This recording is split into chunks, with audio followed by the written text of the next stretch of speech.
welcome back live at Drew's house, Joppa Afternoon Drive. Hope you're all doing well out there. Excited for this show today. My first kind of a taste of Newburyport football this season. Well, actually, I guess I called your opening game, but the first time I've had you guys in the studio. Head coach John Weber in the house. How are you, Coach? Good to have you. I'm great. Thanks for having us. And here. we got who we got here? Captain. Captain Jack Miller. Jack Miller. All right. Are you going to Brown? Look at that. No, it's my dad. Yeah. Awesome. I was like, oh, he's already made a decision. Okay. A little bit about the season here so far. How I know I did that opening game. You guys, that's a tough first game. My goodness, yeah. Masco, right? They were a tough first one, but you guys, if you feel like you steadied the ship a little bit here, give me the season so far. Well, we've opened up, like you said, against a couple of real powerhouse teams. Yeah. Primed in their division. Heavy senior classes, a lot of returning talent. We knew coming into this year that we were a younger squad, and it's been a lot of changes to start the year. Yeah. So we've struggled to find our feet a little bit, but these guys, there's no quit. There's a lot of resilience. They come ready to work every day, and just improving every single day. And we played in a couple of tight contests so far, but Still looking for that first W. Changes, including you. I know you've been a coach on the staff for a while, but first year as the head man, it takes some getting used to, right? Yeah, it's the little things. Yeah, it's not really the X's and the O's or it's doing this, or the isn't philosophy. It's these kind of things. It's the small things that no one wants to deal with. Where there's a kid that might have a difficult time in school or run into a little issue, but. The X's and the O's, the everyday football things aren't a problem. It's not a big change. So you guys must have loved having him on. It's always easier when you have somebody like that's been a part of your staff. Yeah. If there's going to be a new coach, you'd rather keep it in family, I'd imagine. Yeah, definitely. What's the what would you say, coaches? Is there a difference between this coach and the what year are you? I'm a senior. Senior, so you've got the whole gamut here. You're that's tough too. New coach, senior year. I know the philosophies are probably somewhat similar, but is there a big difference between this year and last year, or anything you want to? Not really. Both of them are kind of like the same type of guy. Yeah. But I think he's stepped into the role pretty well. Okay. As being coach. There you go, Coach. High praise from a captain. Very nice. What I liked about you guys? I called that first game for the station, and I think if I remember correctly, the first half it was Masco, right? Yep. Yeah, Masco. That's a tough offense. Everybody I think knows that. Looked like a pro offense out there with but the second half, did you guys actually win the second half? Like you guys were able to regroup in the locker room and at least battle hard. I don't know. I was impressed that nobody really hung their heads and you played that second half as hard as the first half. Yeah, absolutely. It's one of the things we've been priding ourselves on all season long is that there's just the fight to the end. Yeah. Never lay down. And I think really all year we've been a strong second half team. It just takes a while to get our feet under us and.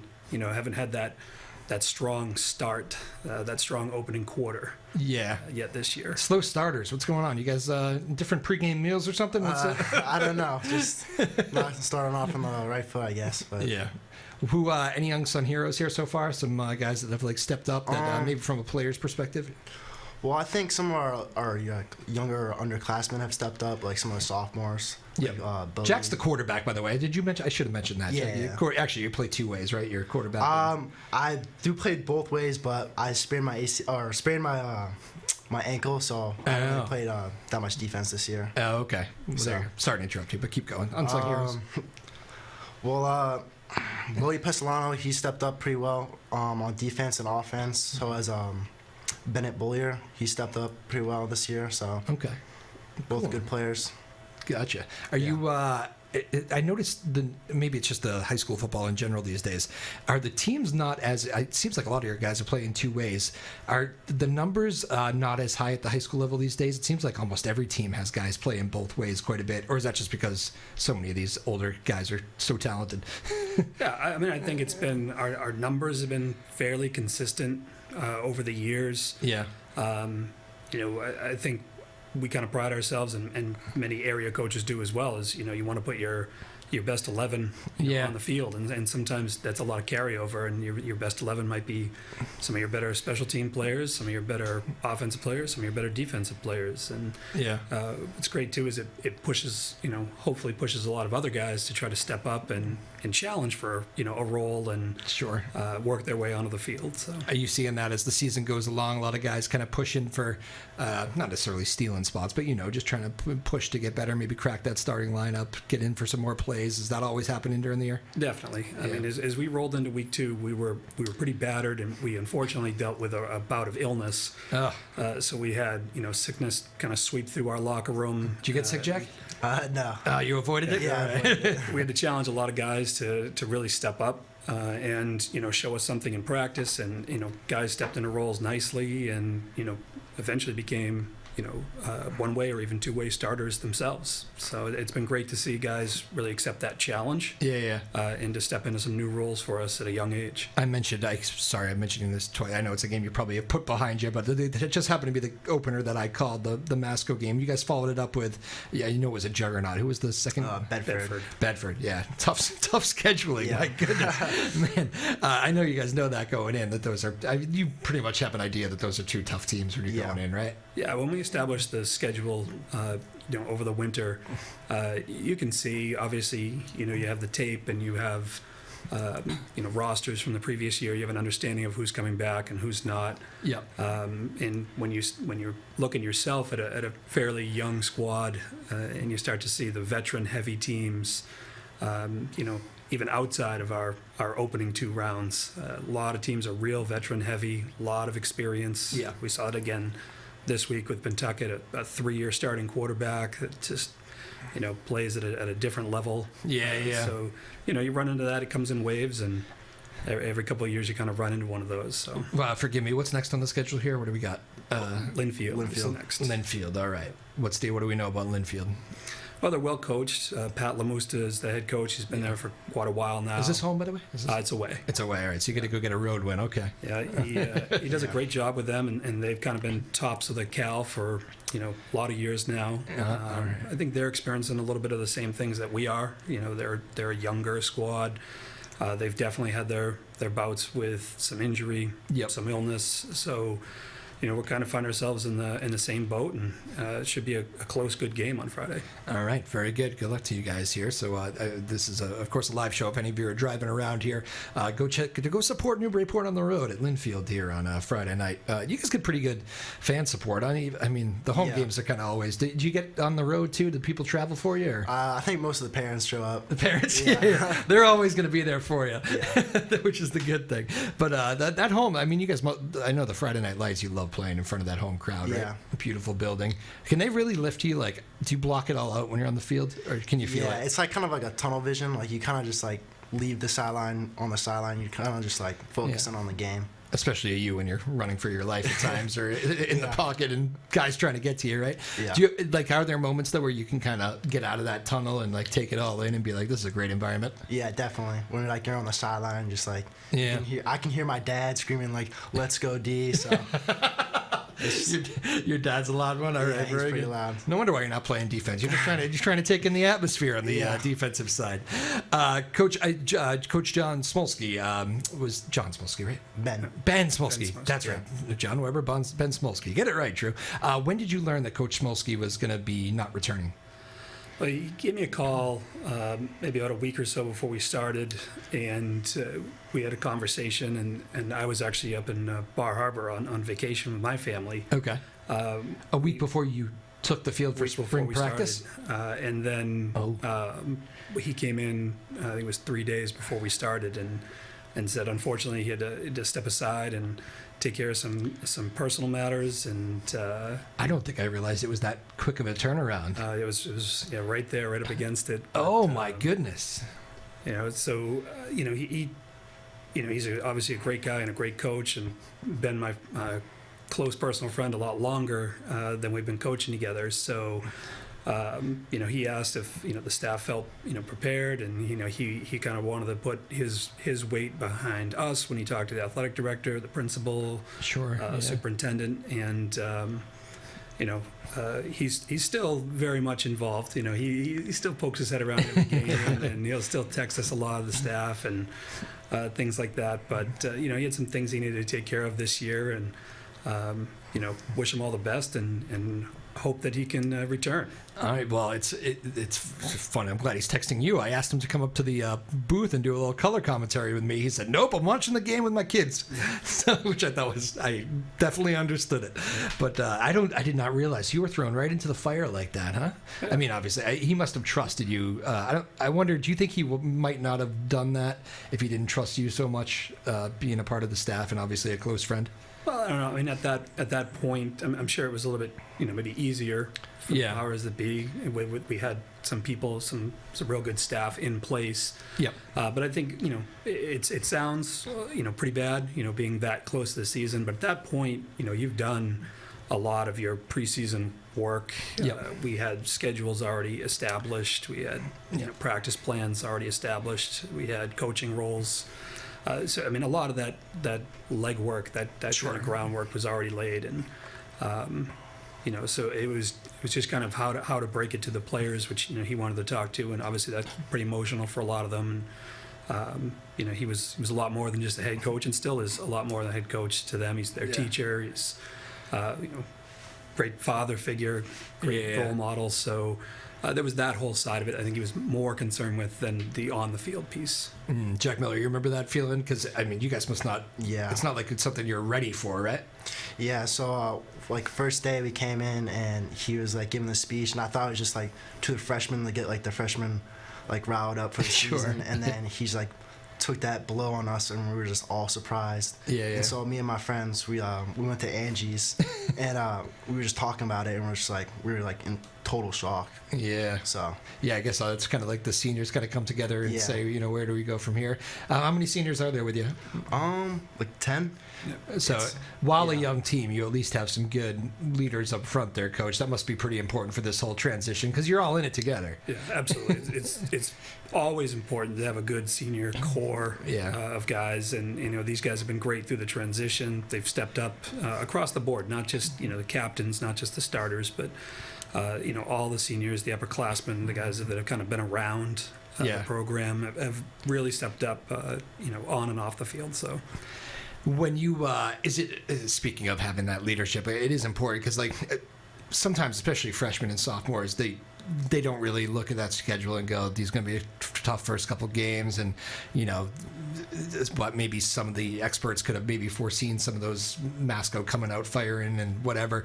You guys have to be careful to make sure those guys don't get down and this is a long season and we're moving towards we're moving the right way. Do you guys as senior leaders have to be saying that stuff all the time? Yeah, definitely. So obviously the freshmen and sophomores have their JV games. And they've actually had a pretty good season this year, so it's helped the program as getting some wins on the JV level, so it's definitely helped. So you're paying attention to those guys down there. Good for you. That's good. Because I imagine nobody wants to losing a football game. So you guys gear up all week for this. Mm-hmm. It's not like baseball or tennis where it's you might play 3 times in a week. You guys put a lot of effort into one team, one scheme, and then however that happens, win or lose, you got to put it to bed and move on. And sometimes I imagine it's easier to move on than other times, right? So maybe some wins are, you want to stick with you longer, and definitely some losses stick with you longer. I know that. You guys are a pretty good team at just moving on and on to the next play, on to the next practice. Yeah, we kind of just have to put it behind us and just move on. You've learned that as a underclassman, now senior, huh? Yeah. Is this group pretty good at that, Coach John Weber? Absolutely. It's we talk about it all the time, whether it's wins or losses. You got to enjoy the wins. You got to learn from mistakes, whether it's a win or a loss. And afterwards, you got that one day to kind of either dwell on it or celebrate it, and then come Sunday, you get the new films for the week and the new practice plans for the week, and it's onward forward to the next opponent. Yeah. I mean, it is true. Is it? I think somebody famous said this. I don't exactly know who said it first, but the bad losses do stick with you more than the good wins, right? Isn't that true? Absolutely. Are you the kind of coach that will let it linger? Because I know some coaches, they'll grind over games and just watch videotape like crazy. Are you pretty good about leaving it behind, you think, or do you always have to catch yourself? When we look at a film, we'll look at it and we'll critique, the players, and we try to give them a lot of feedback, whether it be as a starting unit or a different position group. And then, of course, you kind of look at it from your own lens. The coaches will look at the play calls that were made, the in-game decisions that were made, the personnel that was put on the field, and there's that critique that you go through, as a coach and as a coaching staff. And I think the ones that kind of stick with us, are when you feel that you made the bad call, or you feel that you didn't put players in the right position because they're all working hard. Everyone puts their time into it, and there's a lot of kind of going back and you second guess. That comes with the territory of being a position coach, coordinator, head coach. Doesn't matter. It's it's just the way it goes. Yeah, you hear your coach talk about that, Jack Miller, quarterback of Newburyport. Does that? It must make players just want to go out there and like do right by their coaching staff when you realize that they take that stuff home with them and all that, right? Yeah. There's everyone has a fair share of the plays that they messed up on. Same for me. I've had a lot of bad plays, and it just kind of builds up, and we just have to to put that behind us and just keep moving forward. Short memory as a quarterback, right? Yeah. Everyone says mind of a goldfish, so you just gotta move on. That's right. Yeah, there's no doubt about that. Is there something about this team that you've learned as the quarterback on this team that you've learned or just maybe liked about this particular group this year? Well, all the seniors I've obviously played. I've played since 8th grade, so I've played with these guys for my whole tackle football career. So senior-wise, these are your dozen best friends, right? Yeah, and most of the juniors I played with on JV, and it's the 7th and 8th grade team. So it's a tight-knit group of guys. So sure. It's gonna be sad once the season's over. It is. I always say I don't know what it is about fall. Like when you get, back to school, just that rush, the excitement. But the fall season does fly by. Yeah. Thanksgiving is here from I feel like you just started the season. I feel like opening night was a couple nights ago, and it's Thanksgiving's not that far away now, which I know is crazy for you to think about. Yeah. But is that game still? I know you've been through the rivalry a little bit. Is that game still? I know. You hear reports around the state of Thanksgiving doesn't seem to mean as much with the playoffs, but all these schools I talk to, they're all no, Thanksgiving still definitely means everything. Yeah. How do you guys view it? I know Coach Ben Samolsky last year was our Thanksgiving games are Super Bowls, so I definitely take it the same way. Yeah. It's definitely the big rivalry game. Never, Coach, Thanksgiving in Massachusetts, right? It doesn't get any better than that. It's everything. I think you'd ask the majority of coaches across the state that have either played in them or coached in them that even in situations where teams are moving on, rarely do you see them want to rest guys. Everyone wants the Thanksgiving Day victory. It's the climax of the season. And with that comes obvious rivalries. Sure. Ours being one of the older ones in the state, and you start to hear a lot of the past players, the old timers. Oh yeah. Everyone comes back, and that feeds into it quite a bit as well. You guys, we did that whole talk. We didn't even mention the name of who you play. Should we? Maybe it'll go on names. Maybe we won't say your opponent. There you go. It's been banned on this side. It is. Yeah. Is it the oldest? No, it's not the oldest. It's one of the oldest rivalries. It's right there in the top 10 or top 12 in the state. The first time I did that game, I remember being it was at Newburyport, and I remember being down in the end zone. I guess all the alumni are down there, and it was the year they dedicated the field to James Stalin, and so that was kind of a big day in general. And the amount of banter I heard in that end zone between alumni and I would, not wagering on plays, but watch this, that sort of thing, it was pretty intense stuff too. I was this is unbelievable being down here, and the intensity. It's these guys back on the field or something, I don't know. That's Thanksgiving for you. And most people that say, I find, because the playoff system has changed over the last decade, and most people I do hear when if you say something along the lines of Thanksgiving's de-emphasized now with the playoff system, I usually find those people are not connected to football actually. It's usually writers or commentators who never played or something, because every football person I talk to, they're no, it's Thanksgiving, we gotta have it. So right. Is there a quick preview of that game actually? What do you know, Amesbury? I mean, they've been on a pretty good streak. I said it, not you guys. Talented, talented team. Difficult, ground and pound offense to defend. But everyone always says you can throw the records away. Come Thanksgiving, and as a player here, as a fan here, as a coach here, I've seen my share of.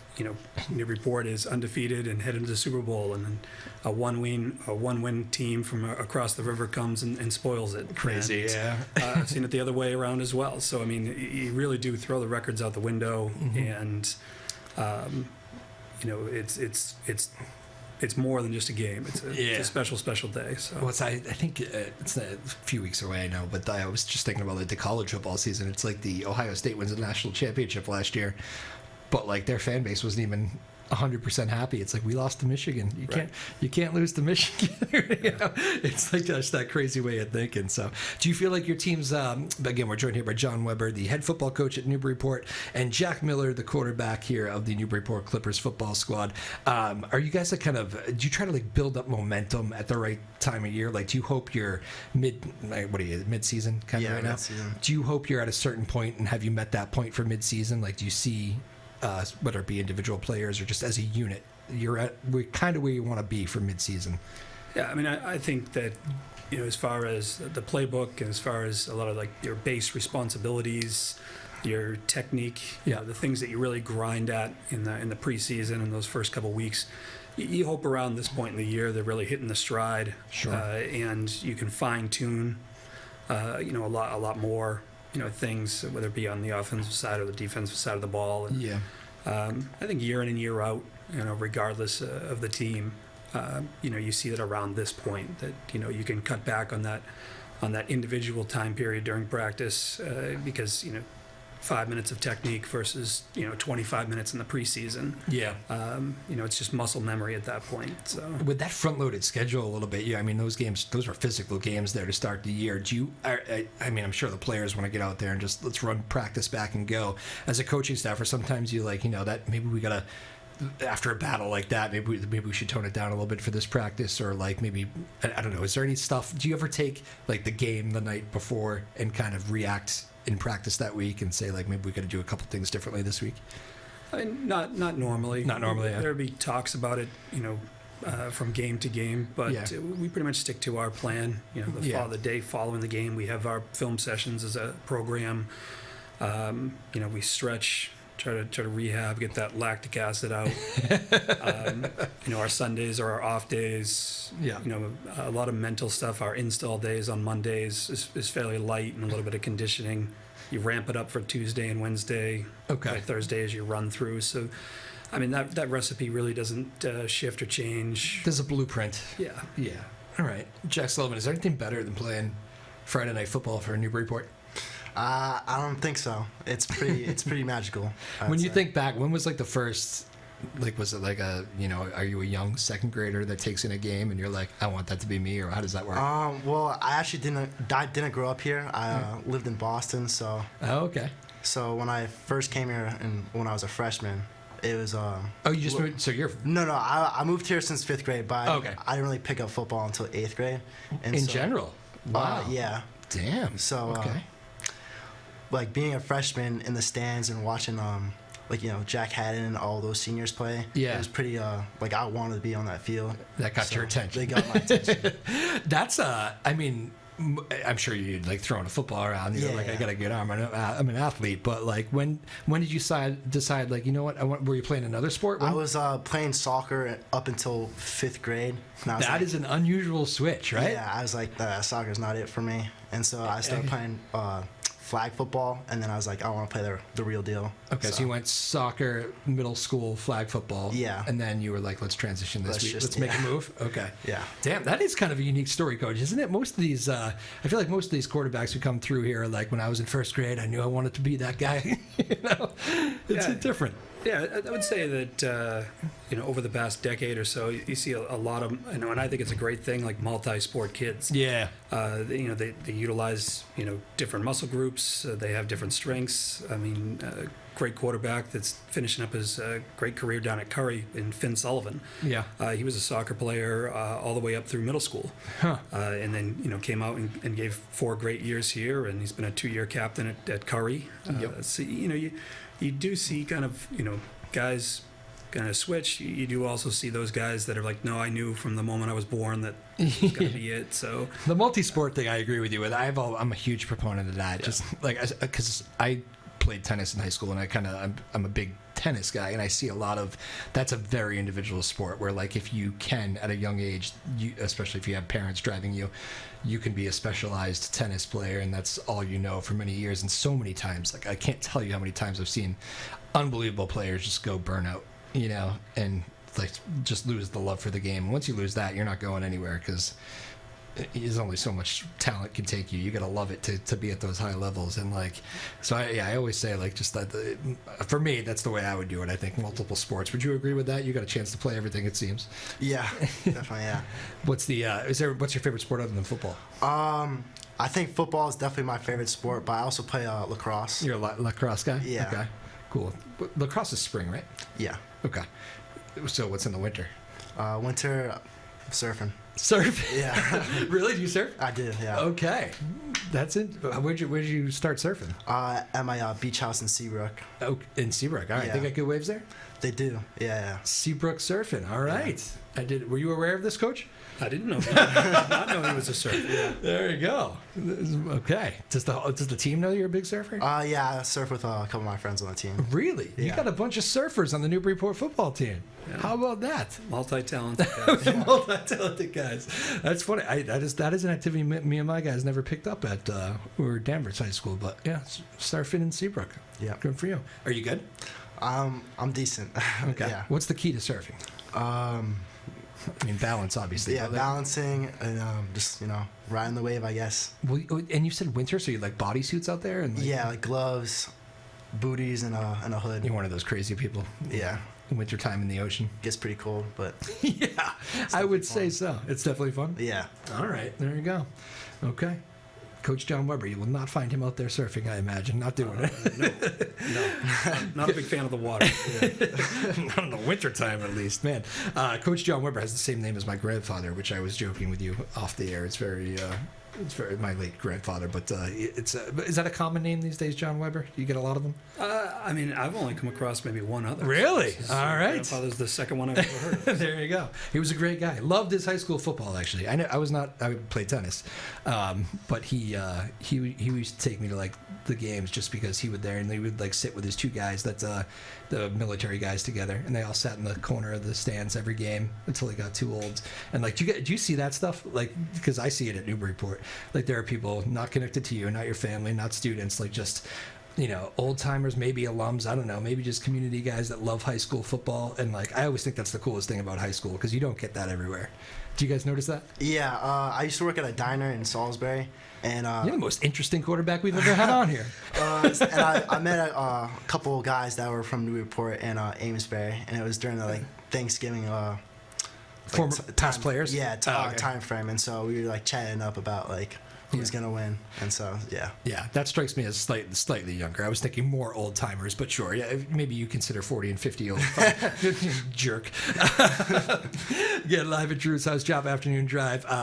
We're talking a little bit of Newburyport football here with Coach John Weber and Jack Miller, the quarterback of Newburyport. They have Linfield coming up on Friday on the road. If you can get to Linfield, go support the guys, or if your travels take you through Linfield, maybe a good stop off to go see Newburyport football to try to get themselves on a win in the win column versus Linfield. Is it the Pioneers? Is it? Pioneers. There you go. All right. They're still kind of, they've probably been in the Cape Ann League for like 10 years, but it's still kind of new to me, right?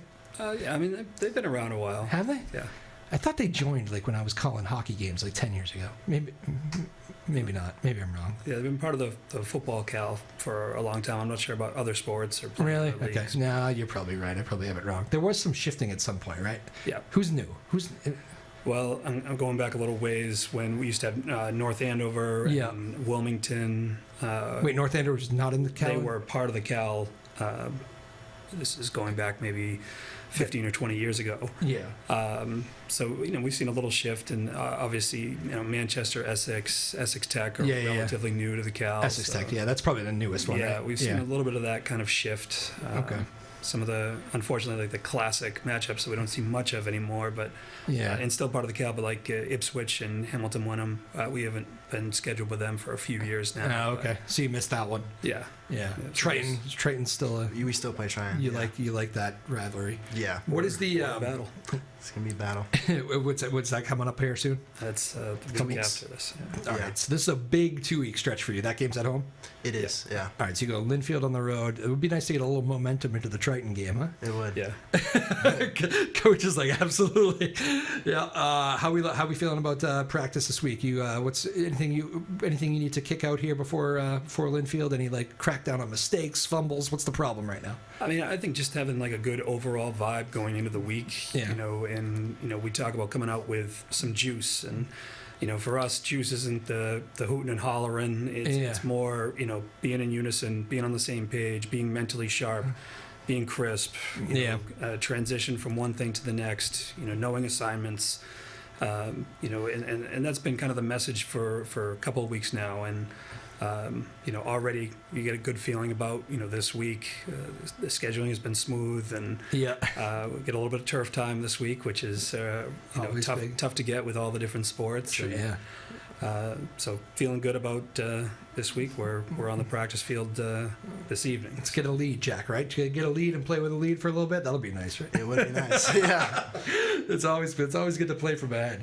And lastly, I'm thinking about this little 2-game stretch here. Is there, you go out in these big games, like I know you're been through it. I mean, maybe you would feel like not tight, but like butterflies sometimes. Like you can kind of see when a team is maybe just a little worked up about a game, like just maybe too hyped up. There's that balance, right? Like you can get too hyped up in that locker room. Like you kind of gotta. There's a fine line, I guess, is what I'm trying to say, right? How do you guys work that out? Like it's Friday night, everybody's watching. Like I guess we could just tone it down a little bit, but I know my friend Paul Swalzer, who's the running back, he's hyped up for the Linfield game, so he's the hype man. Yeah. All right. But so are you a little bit calmer as far as outside yeah, I'm demeanor? definitely the calmer. The calmer Well, leader. yeah. You can't. I mean, running backs. I guess you're okay with being super hyper, right? Quarterbacks. Absolutely, yeah. You want that cool, calm. You need a demeanor, cool. right? He's very happy with his quarterback, Coach John Weber. Jack Miller, the quarterback of Newburyport. Go get him Friday, boys. We'll be rooting for you. And then the Triton game to follow that. And make sure you pack the house for the Triton game the Friday afterwards. And that's a big couple games for you. So good luck to you, boys. Great to meet you guys. It's good to finally have you in the studio and not. I like the press box too, but it's good to finally put some faces to the guys on the sidelines there. Good luck Friday. Thank you. Thank you. Thank you to having Maeve us. Power. Thank you to Sarah Hayden, the boss, and who else is here today? Ryan Rothberg, I think, is also in the house. Our small but mighty team here in Newburyport. We love you. Thank you so much. And for all you driving around out there, hope you enjoyed a little Newburyport football talk on this nor'easter moving out Tuesday. Is it gone yet? What was it when you guys walked in? It's just about gone. Just about gone? Ugh, ugly weather. Well, I guess football weather, right? I don't It is know. football weather. You don't mind it. Yeah, any weather's good throwing weather, right? Yeah, not when it's raining, but Yeah. Yeah. But I think Tom Brady famously told Bill Belichick, any day's a good day to throw, coach. All right, guys, we'll see you Friday night, Newburyport on the road at Linfield, then Triton at home the Friday after. Go check them out. Live at Drew's house, Joppa Afternoon Drive. See you all next time. Peace.